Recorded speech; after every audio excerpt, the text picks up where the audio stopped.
2007 December 6 Jantar Mantar, New Delhi. മജ്ലിസെ മുഷാവറയുടെയും Popular Front of ഇന്ത്യയുടെയും ആഭിമുഖ്യത്തിൽ ബാബറി മസ്ജിദ് പുനർനിർമ്മാണം ആവശ്യപ്പെട്ട് നടന്ന പ്രക്ഷോഭം പതിവ് ശൈലിയിൽ നിന്ന് വേറിട്ട് പുതിയ തിരിച്ചറിവിന്റെയും ആത്മസ്ഥൈര്യത്തിന്റെയും പ്രദർശനമാക്കി.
ബാബരി മസ്ജിദ് അതേ സ്ഥാനത്ത് തന്നെ പുനഃസ്ഥാപിക്കുമെന്നുള്ള വാഗ്ദാനം നിറവേറ്റിയിട്ടില്ല.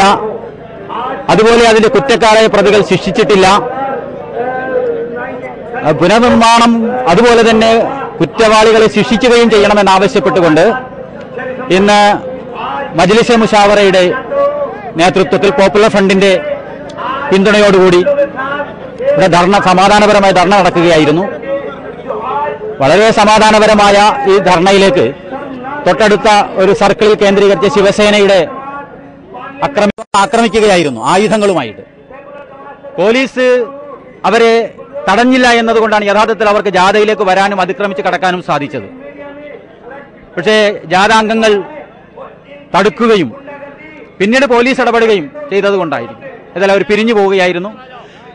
ഇവിടെ നമ്മൾ മനസ്സിലാക്കേണ്ട കാര്യം, ഒരു വശത്ത് ബാബരി മസ്ജിദ് തകർത്തതിന്റെ വേദന പങ്കുവെക്കാൻ പുനർനിർമ്മിക്കുക എന്നുള്ള ഡിമാൻഡ് ഉന്നയിച്ചുകൊണ്ട് ഒരു വിഭാഗം ധർണ നടത്തുന്നു. അതേസമയം അത് തകർത്ത അതേ ശക്തികൾ ആ പ്രതിഷേധം പോലും അനുവദിക്കാതിരിക്കുന്നു. അതിന് ഇവിടുത്തെ ഭരണകൂടം, പോലീസ് അതിനെ അനുവദിക്കുന്നു എന്നത് തീർച്ചയായിട്ടും വളരെ അപലപനീയമായ ഒരവസ്ഥയാണ്. ഇത് മതേതരത്വത്തിനും ജനാധിപത്യത്തിനും ന്യൂനപക്ഷ അവകാശങ്ങൾക്കും അഭിപ്രായ സ്വാതന്ത്ര്യത്തിനു നേരെയുള്ള ഒരു വെല്ലുവിളിയാണ് എന്നാണ് ഞങ്ങൾക്ക് പറയാനുള്ളത്. മതേതരത്വമെന്ന മനോഹര സൗധത്തിന്റെ തകർന്ന മുഖപ്പുകൾ മാറ്റിപ്പണിതേ മതിയാവും. ബാബരി പള്ളിയുടെ തകർന്ന മിനാരങ്ങൾ തൽസ്ഥാനത്ത് വീണ്ടും ഉയർന്നേ മതിയാവും. അറിവ് നേടി ആത്മാവത്തെ ആർജിച്ച് സമൂഹത്തിന്റെ പതിത്വമകറ്റാൻ പുതിയ കർമ്മകാണ്ഡങ്ങൾ തേടാൻ ബാബരിയുടെ രക്തസാക്ഷ്യം പ്രചോദനമാവുന്നുണ്ട്. ഭാവനാശേഷിയുള്ളൊരു നേതൃത്വത്തിന് കീഴിൽ ഇച്ഛാശക്തിയുള്ളൊരു ജനതയ്ക്ക് ഇന്ത്യയെ തന്നെ മാറ്റിപ്പണിയാനാകും.